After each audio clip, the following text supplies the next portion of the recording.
Затем нужно утеплить вот эту часть. Я накрываю салфеткой либо полотенцем и закрепляю так, чтобы положение этой салфетки не менялось в течение 30 минут. Держать эту масочку нужно 30 минут. Маску я смыла теплой водой. Сейчас нужно промокнуть теплым махровым полотенцем. И я вижу, что кожа моя разгладилась, порозовела. Привет, мои дорогие! Спасибо, что смотрите это видео. Меня зовут Оксана, и сегодня вы узнаете секрет омоложения дряблой кожи шеи. Узнаете очень простой, но очень эффективный рецепт маски. Маска непростая, это маска-компресс, которая всего лишь за одну процедуру заметно омолодит дряблую кожу шеи любого возраста. Видео будет полезным, видео будет информативным. Поэтому устраивайтесь поудобнее. Всем приятного просмотра.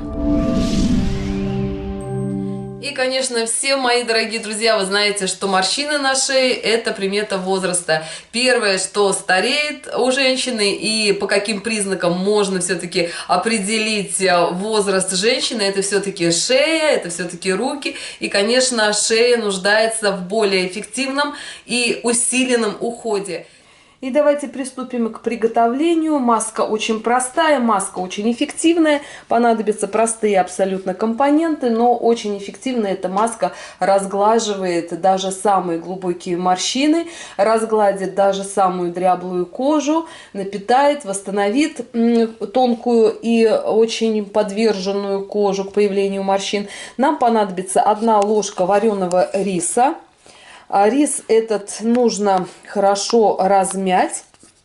Разминать можно либо в блендере, можно просто вот таким способом. Главное, чтобы все рисинки были мягкие. И на ложку риса я добавляю 2 ложки сливок. Сливки должны быть жирные, в теплом виде, чтобы питательные компоненты очень хорошо в кожу проникали и очень хорошо смягчали кожу. Не забывайте, что после добавления каждого из ингредиентов нужно очень хорошо размешивать. Рис и сливки хорошо я взбила в блендере. Получилась вот такая однородная масса.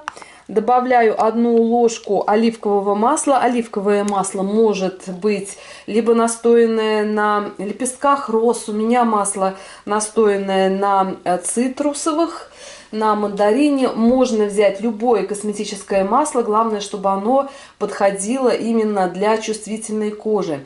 Если у вас есть кокосовое масло, в эту маску кокосовое масло тоже идеально подойдет. Я добавляю 1 ложку оливкового масла. Продолжаю также хорошо и тщательно все это перемешивать. 3-5 капель глицерина в эту маску идут. Глицерин очень хорошо смягчает кожу, очень хорошо увлажняет кожу. Единственный минус глицерина в том, что он не используется в чистом виде. 5 капель глицерина. Не использовать его в чистом виде, потому что глицерин не только удерживает влагу, но и если вы глицерин нанесете в сухом помещении, то влага будет извлекаться из вашей кожи и эффект будет противоположный. В эту маску нужно добавить 3-5 капель витамина А, ретинола ацетат. Если у вас есть аевит, можно добавить капсулу аевита, 5 капель ретинола ацетат я добавляю. Опять хорошо все перемешивать нужно. И добавляю 1 ложку кофейной гущи. Не забывайте, что кофейная гуща это не только отличный скраб, но и очень много питательных компонентов, различных масел находится именно в спитом кофе. Также это будет и давать шее очень хороший оттенок, то есть кожа на шее будет выровнена в цвете, будет выровнена в качестве морщин, тоже не будет на коже. И добавляю вот 1 ложку столовую кофейной гущи. Все это тщательно перемешиваю, и для этой масочки практически все компоненты уже в сборе. Идеальный вариант, если эту масочку наносить в теплом виде, подержать на водяной бане, чтобы в теплом состоянии маску наносить.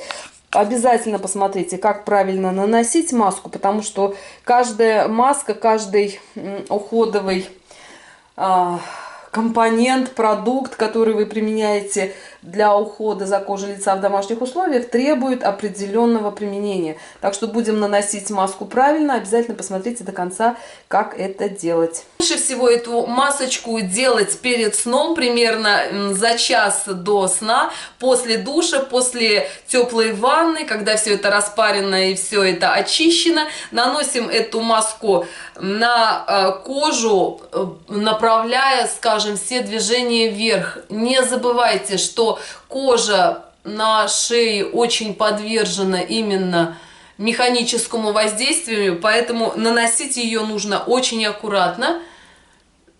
Первый слой этой маски ложится не так, скажем, плотно, как это будет со вторым слоем. И правильность нанесения заключается в том, что маски домашние, самый лучший вариант нанесения, это мое открытие, мое ноу-хау, можно так сказать, заключается в том, что наносятся они в несколько этапов. То есть не старайтесь сразу маску нанести толстым слоем. Эта маска подходит для шеи, для зоны декольте, но именно работу сегодня будем вести с этими глубокими морщинами. Если у вас есть вот кольцо Венеры, да, видите, это такая горизонтальная полосочка, активно наносим эту масочку и на саму эту полоску. Видите, второй слой наносится уже более плотно, и вот так вот наношу второй слой. Состава этой маски именно достаточно для использования примерно 2 процедур. Если у вас осталась эта маска и то количество, скажем, половина практически, которые вы использовали, можно оставить хранить в холодильнике до 5 дней и по мере необходимости наносить.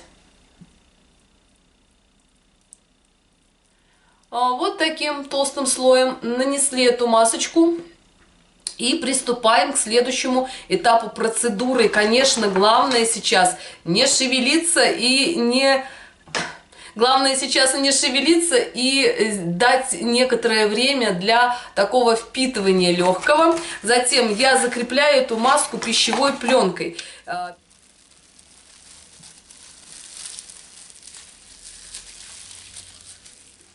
Затем нужно утеплить вот эту часть. Я накрываю салфеткой либо полотенцем.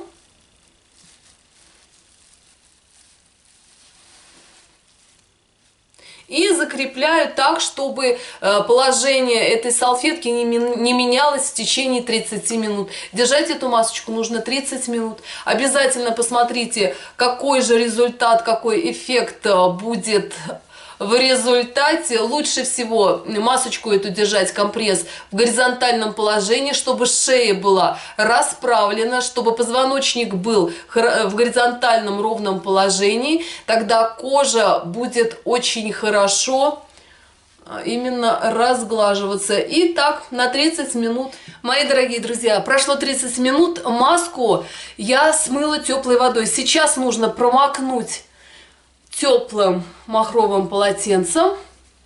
И я вижу, что кожа моя разгладилась, порозовела. Затем нужно смазать питательным кремом.